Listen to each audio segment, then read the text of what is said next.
108 வைணவ திருத்தலங்களில் ஒன்றாகவும் 7 ஆழ்வார்களால் மங்களாசாசனம் செய்யப்பட்ட புண்ணிய ஸ்தலமாகவும் விளங்கும் கும்பகோணம் சாரங்கபாணி சுவாமி ஆலய சித்திரை தேர் திருவிழா இன்று சிறப்பாக நடைபெற்றது.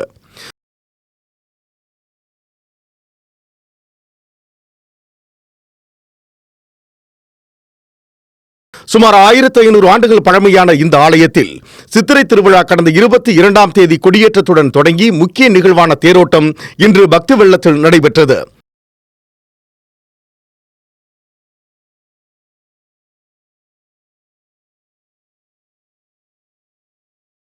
தமிழகத்தில் 3வது பெரிய தேராக கருதப்படும் இந்த மகா தேர் திருவாரூர் தேரோட்டம் மற்றும் ஸ்ரீவில்லிபுத்தூர் ஆண்டாள் தேரோட்டம் ஆகியவற்றிற்கு அடுத்தபடியாக பிரம்மாண்டமாக திகழ்கிறது.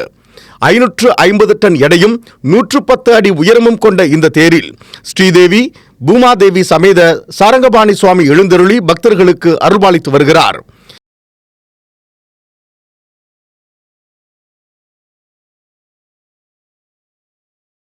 4 பிரம்மாண்ட குதிரைகள் தேரை இழுத்து செல்லும் வடிவில் அமைக்கப்பட்டிருப்பது கண்கொள்ளா காட்சியாக உள்ளது.